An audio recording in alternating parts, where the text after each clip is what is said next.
Às vezes a gente pode achar que a gente está mudando o que a gente está falando, mas eu acredito que muito provavelmente você pode estar mudando a tua forma de falar sobre, inclusive, as mesmas coisas que você fala. Eu sou o Raul, artista e mentor criativo, e eu também ajudo outras pessoas criativas a compreender o seu universo criativo e transformar isso em um negócio sustentável. Pode ser que você tenha uma rede social e você tenha chegado num momento onde você sente que dentro de você muita coisa mudou e que não faz mais sentido você falar da mesma forma. Muda o tipo de relação que aquela pessoa começa a construir com você. Mesmo depois de muitos anos trabalhando na área artística, criativa, de conteúdo também, eu percebi isso na minha própria pele. Durante os últimos meses, eu testei muitas coisas na minha outra rede social. Já falei de um jeito mais agressivo, já fiz aquelas famosas lapadas, já falei faça isso, já falei para de fazer isso. Já fui mais engraçado, já fui mais provocativo, eu já fui mais intenso. E algumas dessas coisas não funcionaram muito. Alguns conteúdos chegaram a milhares, centenas de milhares de pessoas. Teve conteúdo meu que chegou a mais de 1 milhão de visualizações. E seria muito fácil olhar para tudo isso e falar assim: pronto, descobri como faz conteúdo. Só que tinha uma coisa muito estranha acontecendo dentro de mim. Algumas coisas que funcionavam para o algoritmo não necessariamente funcionavam para mim. Foi aí que eu percebi algumas coisas que até parece óbvia quando você percebe. A maneira que a gente fala é parte da mensagem. Não é só a embalagem, é o teu posicionamento. Pensa comigo, duas pessoas falam a mesma coisa. Por exemplo, você precisa produzir conteúdo. Uma pode olhar para a câmera e falar: você tá aí há 6 meses falando que vai produzir conteúdo e não posta, para de inventar desculpa e começa a postar logo. Outra pessoa pode falar: talvez você ainda não esteja se sentindo preparado para postar. Mas eu vou te dizer uma coisa, você não vai se sentir preparado para postar. É importante que você comece experimentando. A mensagem, no fundo, é a mesma, só que as pessoas que vão se aproximar dessas duas pessoas são completamente diferentes. A primeira comunicação transmite urgência, confronto, energia, provocação. A segunda transmite acolhimento, reflexão, calma, e nenhuma delas necessariamente é melhor. Essa é uma parte importante. Eu não acho que exista uma forma certa de falar na internet. O problema pode acontecer quando você descobre uma forma de comunicação que começa a trazer mais reação e você acredita que aquela forma de se comunicar é a forma que você tem que se comunicar o tempo inteiro. Porque aí você pode acabar construindo uma audiência em cima de uma versão que você não necessariamente quer sustentar. E isso aconteceu também um pouco comigo. Eu descobri que uma certa intensidade funcionava mais, então eu aumentava um pouco mais, funcionava de novo. É quase uma lógica de recompensa. Você faz alguma coisa, as pessoas respondem, você sente aquele up, mano, funcionou. Aí o seu cérebro aprende e você pensa: meu, eu tenho que fazer mais disso. Só que tem uma pergunta que o algoritmo não vai fazer para você e nem as pessoas que estão chegando para essa versão. Elas não vão te perguntar: isso tá fazendo bem para você? Eu acho essa pergunta muito importante para a gente fazer para a gente mesma. Eu comecei a perceber isso a partir do momento em que alguns conteúdos traziam pessoas que gostavam mais dessa minha versão mais agressiva. E isso é ótimo, beleza. Só que ao mesmo tempo, eu comecei a me perguntar: eu quero dar vida para essa versão todos os dias? Porque uma coisa é você ter uma personalidade intensa, outra coisa é você transformar essa personalidade intensa em uma obrigação profissional. Você pode ser engraçado sem precisar ser engraçado o tempo inteiro. Pode ser provocativo sem precisar ficar provocando todo mundo. Pode ser profundo sem precisar transformar isso numa reflexão de 7 minutos. Pode ser artista sem precisar ficar parecendo um artista o tempo inteiro. E eu acho que isso também vale para quem tá começando. Talvez você esteja tentando descobrir qual é o seu posicionamento, qual é o seu nicho, qual é a sua estética, qual é a sua linguagem, qual isso, qual aquilo.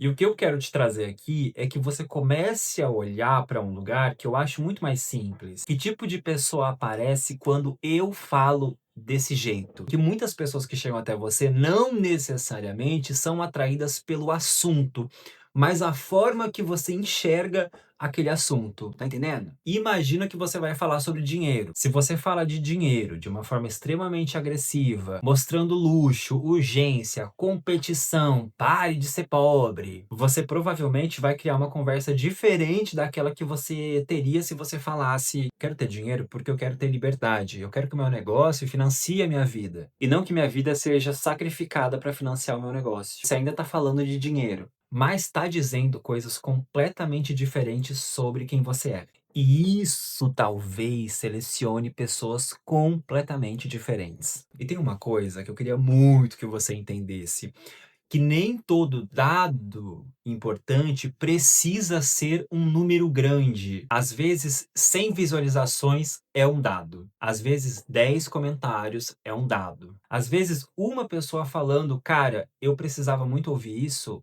também é um dado. A gente se acostumou a achar que número grande fosse a única validação de que a gente está fazendo uma coisa que está funcionando. Mas principalmente quando você é pequeno, está construindo um negócio do zero, o pequeno sinal é um dado importante que também ensina a gente. Aí você começa a perceber, quando eu falo desse jeito, as pessoas aparecem. Quando eu falo daquele outro jeito, outras pessoas aparecem. Quando eu mostro determinada coisa da minha vida, as pessoas se conectam. Quando eu tento performar uma versão de mim que, sei lá, é mais exagerada, aquilo funciona, cresce muito, mas no final do dia eu fico mais drenado. Isso tudo é informação e você não precisa descobrir tudo de uma vez. Na verdade, eu acho que esse é um dos maiores desafios para quem está começando a se posicionar aqui no digital. A pessoa encontra um monte de termos. Topo de funil, fundo de funil, conteúdo de conversão, high ticket, gancho, CTA, persona, posicionamento, estratégia. Meu Deus, tem um monte. Aí ela olha para tudo aquilo e só pensa, mano, eu só queria postar um negocinho. Eu estudei publicidade, trabalhei muito com conteúdo, já estive próximo a muitas pessoas grandonas aí do mercado. E mesmo assim, uma parte grande do que eu tô entendendo só apareceu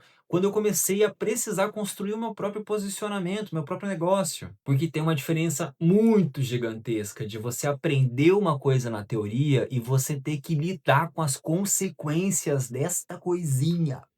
E é por isso que hoje eu tenho pensado muito menos nesse lance de qual conteúdo eu devo postar e pensado mais em que tipo de negócio eu tenho construído a partir do conteúdo que eu tenho compartilhado. E essas perguntas que a gente faz, ela muda muito como a gente segue com uma estratégia. Que eu não quero construir um negócio que precise da minha ansiedade para funcionar. Eu não quero acordar todos os dias pensando o que eu tenho que fazer hoje para fazer com que essas pessoas prestem atenção em mim. Eu quero que o conteúdo possa também ser uma ferramenta de financiar a minha vida. Quero que ele me dê a liberdade de criar. Eu quero fazer vídeos profundos. Eu quero poder fazer filmes pequenos com celular. Quero poder falar de dinheiro, criatividade, comportamento, rotina, arte. Quero poder aparecer. E também quero poder desaparecer um pouco. E isso me fez perceber que sustentabilidade não é só uma palavra bonita. Quando eu falo que eu quero construir um negócio sustentável, eu não quero só ganhar dinheiro de uma maneira sustentável. Eu estou falando de criar de uma maneira que eu consiga sustentar financeiramente, criativamente e emocionalmente. Porque se a estratégia funciona, mas ela exige que você seja uma pessoa que você não quer ser,